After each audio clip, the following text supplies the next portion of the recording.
Assalamualaikum warahmatullahi wabarakatuh.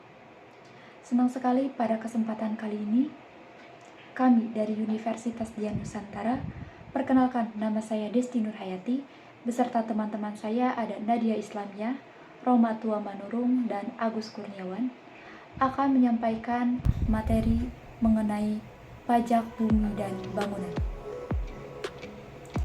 Video ini dibuat sebagai pemenuhan tugas besar dari mata kuliah Perpajakan 2 yang dibimbing oleh Ibu Melia Aryani SEMAK. Langsung saja kita ke materi yang pertama yang akan dibahas oleh teman saya berikut ini. Perkenalkan, nama saya adalah Roma Tua Manurung dengan nomor NIM 111119278. Di sini saya akan menjelaskan tentang apa itu pajak bumi dan bangunan. Bumi adalah permukaan bumi dan tubuh bumi yang ada di bawahnya. Permukaan bumi meliputi tanah dan perairan pedalaman atau termasuk rawa-rawa, tambak, perairan, serta laut wilayah Republik Indonesia. Bangunan adalah konstruksi teknik yang ditanam atau dilekatkan secara tetap pada tanah dan atau perairan. Jadi pengertian pajak bumi dan bangunan adalah sebuah biaya yang harus disetorkan atas keberadaan tanah dan bangunan yang memberikan keuntungan atau kedudukan sosial ekonomi bagi seseorang maupun badan, misalnya rumah atau perusahaan. Di sini saya akan menjelaskan dasar hukum pajak bumi dan bangunan atau PBB. Dasar hukumnya itu adalah dalam Undang-Undang Nomor 12 Tahun 1994, yaitu tentang perubahan atas Undang-Undang Nomor 12 Tahun 1985 terkait pajak bumi dan bangunan atau PBB yang mengatur semua tentang pemungutan atas pajak bumi dan bangunan atau PBB, dan Undang-Undang Nomor 28 Tahun 2009 yaitu tentang pajak dana retribusi daerah, meliputi pemerintah kabupaten atau pemerintah kota memiliki wewenang dalam melakukan pemungutan atas pajak bumi dan bangunan di sektor perdesaan dan perkotaan. Pemerintah atau pusat memiliki wewenang terhadap sektor pertambangan, perhutanan, dan perkebunan. Objek bumi dalam pajak bumi dan bangunan atau PBB, yaitu meliputi sawah, ladang, kebun, tanah, pekarangan, tambang. Objek bangunan dalam pajak bumi dan bangunan yaitu meliputi rumah tinggal, bangunan usaha, gedung bertingkat, pusat perbelanjaan, pagar mewah, kolam renang, dan jalan tol. Yang bukan termasuk pajak bumi dan bangunan. Di bidang pendidikan, contohnya madrasah, pesantren, dan sekolah. Di bidang kesehatan, contohnya rumah sakit. Di bidang ibadah, contohnya masjid, gereja, dan vihara. Di bidang sosial, contohnya panti asuhan. Di bidang kebudayaan nasional, contohnya museum dan candi.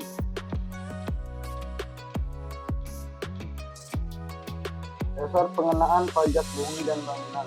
Dasar pengenaan pungutan atas pajak bumi dan bangunan atau PBB dapat disebut nilai jual objek pajak atau NJOP, dihitung berdasarkan harga rata-rata atau harga pasar pada saat melakukan transaksi jual beli dan ditetapkan oleh Menteri Keuangan.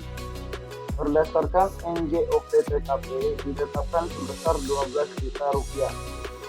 Akan tetapi setiap daerah memiliki nilai jual objek pajak yang berbeda-beda dikarenakan adanya pengaruh dari beberapa dasar penetapan untuk objek bumi dan bangunan, yaitu bahan yang digunakan dalam bangunan tersebut, letak atau lokasi, rekayasa, kondisi lingkungan, pemanfaatan, dan peruntukan.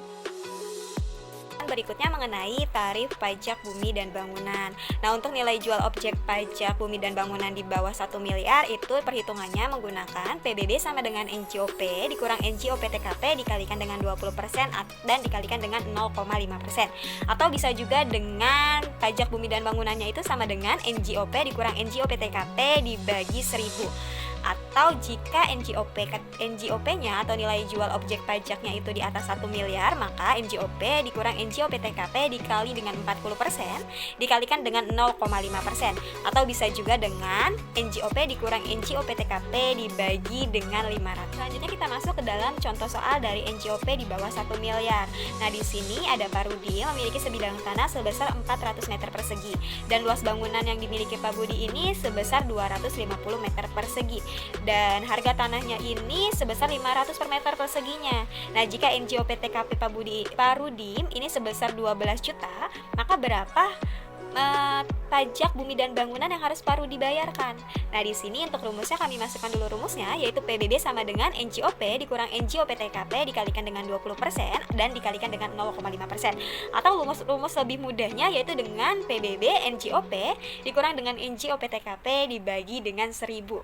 Nah, di sini untuk NJOP-nya yaitu NJOP kita hitung dulu nih dari tanah ya. Tadi Pak Budi memiliki tanahnya 400 meter persegi. Nah, dikalikan dengan harga tanahnya itu yaitu 500.000 per meter perseginya ya.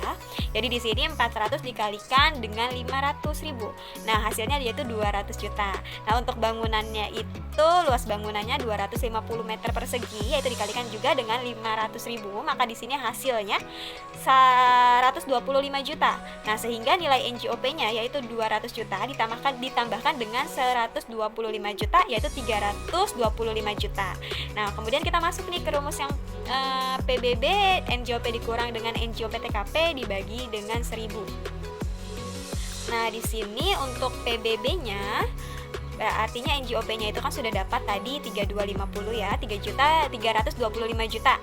Nah, dikurang dengan 12 juta, lalu dibagikan dengan 1000. Maka hasilnya di sini yaitu 313.000. Kemudian kita masuk ke dalam contoh berikutnya, yaitu misalnya NJOP-nya di atas 1 miliar. Nah, misalnya Pak Wawani memiliki tanah 1000 meter persegi dan luas bangunannya itu 800 meter persegi. Harga tanahnya itu yaitu 1 juta per meter persegi. Dan untuk bangunannya 2 juta per meter perseginya. Jika NJOP TKP-nya itu sebesar 12 juta, hitunglah PBB terhutang Pak Wawan. Nah, di sini kita masukkan rumusnya kembali nih untuk NJOP di atas 1 miliar.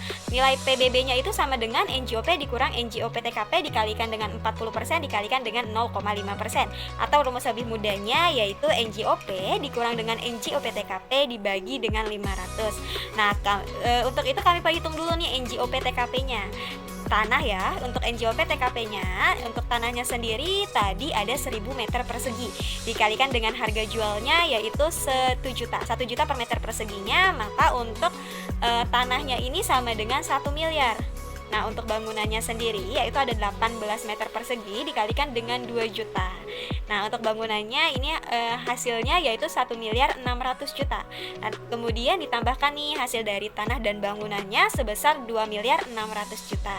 Nah, kita masukkan ke dalam rumus PBB NJOP dikurang NJOP TKP dibagi dengan 500. Nah, NJOP-nya tadi sudah dapat 2.600.000.000 juta, 2.600.000.000 juta dikurang dengan 12 juta dibagi dengan 500. Hasilnya yaitu 5.176.000. Jadi tarif pajak bumi dan bangunan yang harus Pak Wawan bayarkan yaitu 5.176.000. Itulah pemaparan materi dari kelompok kami.